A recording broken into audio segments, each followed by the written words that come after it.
একটা স্পেশাল মশলা দিয়ে আজকে এই রুই মাছের তেল ঝালটা তৈরি করেছি। তোমরা এই স্পেশাল মশলাটা দিয়েই এই রুই মাছটা তৈরি করে দেখো, কোনো খরচা নেই কিন্তু দুর্ধর্ষ স্বাদ। এদিকে দেখো কেমন হয়েছে। নমস্কার বন্ধুরা, আমার চ্যানেলে তোমাদের সবাইকে স্বাগত জানাই। এটা আমার হাতে কি বলতো, রুই মাছ। আজকে করবো রুই মাছের তেল ঝাল। অনেক রকম খেয়েছি, সবজি দিয়ে, শুধু, কালিয়া। আজকে একটু অন্য ধরনের করবো, মশলাটা অন্য দেবো। যে মশলাটা দেবো না একদম ডিফারেন্ট, কিন্তু কি বলতো সব ঘরে থাকে, তোমরা যখন তখন বানিয়ে খেয়ে নেবে।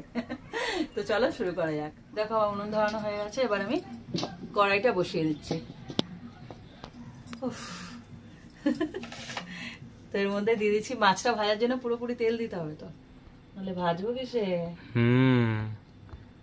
এদিকে আমি মাছটাকে কি করি, তেলটা গরম হতে থাকুক। গায়ে হলুদ নাকি? হ্যাঁ। এবার লবণ হলুদ, গায়ে হলুদ নয়। এই তো একই ব্যাপার। ভালো করে মাখিয়ে নি। আমার আবার অল্প হলুদ হলে ভাল লাগে না, তো ভালো মতন হলুদ ফলুদ মাখিয়ে তারপরে একদম ওটাকে ভাজবো। তেলটা পুরোপুরি গরম হয়ে গেছে, একদম ধোয়া ওড়া গরম। এবারে মাছগুলোকে এক এক করে ভাজবো, লাল করে ভাজতে হবে কিন্তু।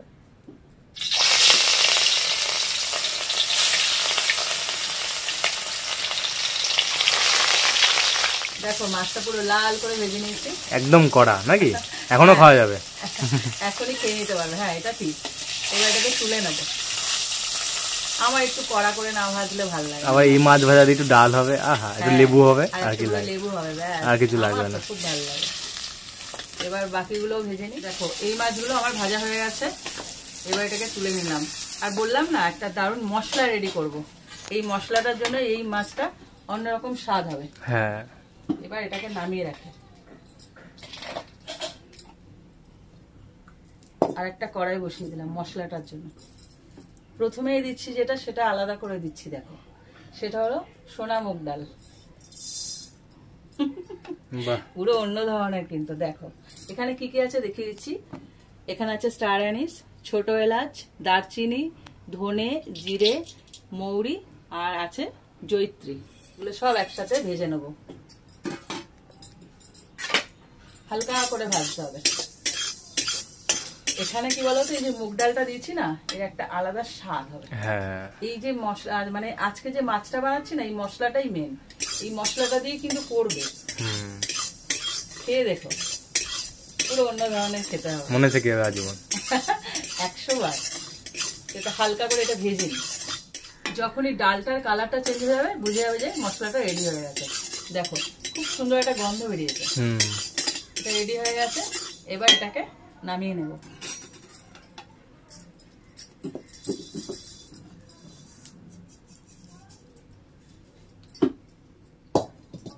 এবার এটাকে গুঁড়ো করে নিই। কেন বলো তো, শুকনো আগে করে নিচ্ছি, পরে তো শিলনোড়া ভিজে যাবে, তার জন্য শুকনো আগে মশলাটা গুঁড়ো করে নিই।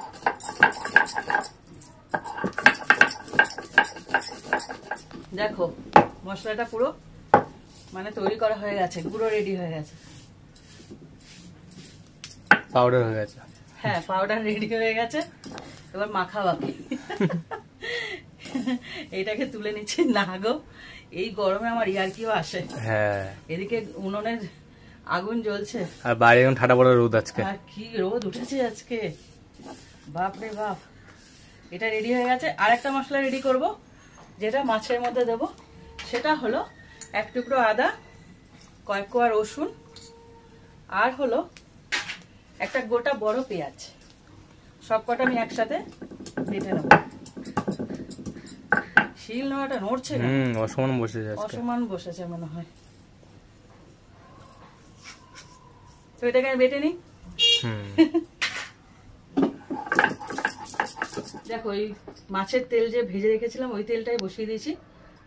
আর একটুখানি তেল দিয়ে দিলাম এর মধ্যে। এবার এই তেলের মধ্যে দিয়ে দিচ্ছি তেজপাতা। একটুখানি ভেজে নেবো তেজপাতাটাকে। দেখো পুরোপুরি তেজপাতাটা ভাজা হয়ে গেছে, এখানে ফ্লেভারটা দরকার। এবার দিয়ে দিচ্ছি একটা গোটা টমেটো।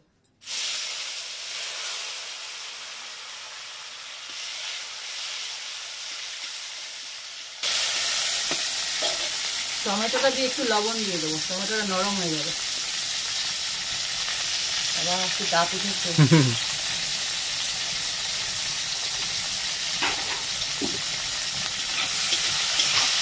খাদ্য যাচ্ছে না, একটু তাপ উঠেছে। দেখো টমেটোটা পুরো নরম হয়ে গেছে লবণটা দেওয়াতে। এবার দিয়েছি পেঁয়াজ রসুন আদা বাটাটা। এবার সমস্ত মশলাগুলো এখানে আমি দিয়ে দেবো। লবণ তো দেয়াই হয়ে গেছে। এবার দিয়েছি কাশ্মীরি, যেহেতু তেল ঝাল বলেছি একটু লাল তো হবেই। দিয়েছি কাশ্মীরি লঙ্কার গুঁড়ো, আর দিচ্ছি ঝাল লঙ্কার গুঁড়ো। সে লঙ্কাই লঙ্কা, খাও আর কি। এবার দিচ্ছি হলুদ গুঁড়ো। এবার এটাকে কষাবো ভালো করে। আর তেল ঝাল দেখলেই বুঝতে পারবে, হ্যাঁ আমি করেছি তেল ঝাল। দেখো কষাতে কষাতে তেলও ছেড়ে দিয়েছে। এখনো কিন্তু সমস্ত মশলা পড়েনি। বিশেষ মশলা যেটা আমি তৈরি করলাম প্রথমে, সেই মশলাটা এবার অ্যাড করব। এটাই হলো মেন ফ্লেভার। দরাজ হাতে দেবে কিন্তু। দেখো আর এইটুকুনি আছে, এটা আমি পরে ইউজ করব ঘরে অন্য রেসিপিতে। আমি একসময় দেখবে মশলা আবিষ্কার করছি। মশলার স্বাদেই কিন্তু টেস্টটা বদলে যায়। এবার দিচ্ছি গরম মশলা। এইবার একটুখানি জল দিয়ে কষাবো, অল্প। কেন বলো তো জল দিলাম? মুগ ডাল তো, দেখবে খেয়াল করে চালের গুঁড়ো মুগ ডাল এগুলো না ফট করে না টেনে নেয়, যার জন্য একটু জল অ্যাড করতে হয়। এবার এটাকে ভালো করে কষাবো।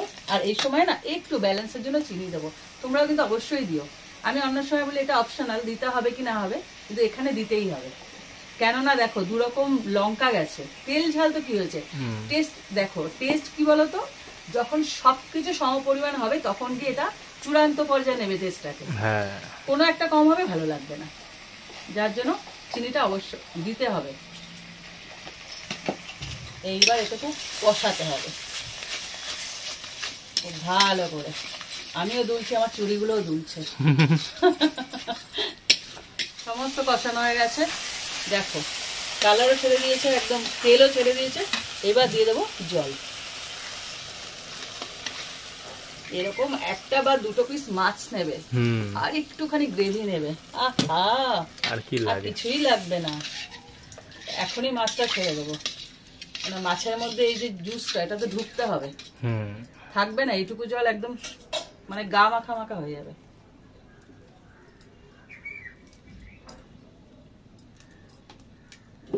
আর একটা ভূত, এইটা কোনো জায়গা খায় না, পেটি, ওই পেটিটাও খাবে। দেখেছো তোমরা এরকম ভূত কোনোদিনও? অদ্ভুত যাকে বলে। তো এটা ফুটতে থাকুক। দেখো টকবক করে ফুটছে, তো হালকা করে এরকম ভাবে নেড়ে দেবে, যেহেতু এটা ঝোল না একদম তো গা মাখা মাখা। এবার ওপর থেকে যেটা না দিলে ভালো লাগে না, সেটা হলো ধনেপাতা। একটুখানি উপর থেকে। কি দারুণ যে গন্ধ বেরিয়েছে মাছটা আজকে। দারুণ গন্ধ বেরিয়েছে। মশলা মশলা এমন জিনিস। এবার এটাকে হালকা করে দিয়ে রেসিপিটা এখানেই শেষ করলাম। দেখো এরকম একদম গ্রেভি শুদ্ধ নামাবে, এটা বসে যাবে, একদম বসে যাবে। হ্যাঁ, রেসিপিটা আমি কথা বলতে পারছি না। রেসিপিটা তোমরা প্লিজ ট্রাই করো। মশলা দিচ্ছি সমস্ত মশলা কিন্তু দেবে, একটাও যেন বাদ না থাকে। ওহো শুকিয়ে যাচ্ছে, বাপরে বাপ। নামিয়ে ফেলি, কথা বলতে যাচ্ছে না, কথা বলার আগেই ও শুকিয়ে যাচ্ছে। তোমরা এই রেসিপিটা ট্রাই করো। হ্যাঁ, ট্রাই করে গরম গরম ভাতে খেয়ে নিও, শেয়ার করো, ভালো লাগলে লাইক দিয়ে দিও। আর এরকম আরো আরো আরো রেসিপি পেতে আমার চ্যানেলটা সাবস্ক্রাইব করে দিও। তো আজকের মতন টাটা টাটা।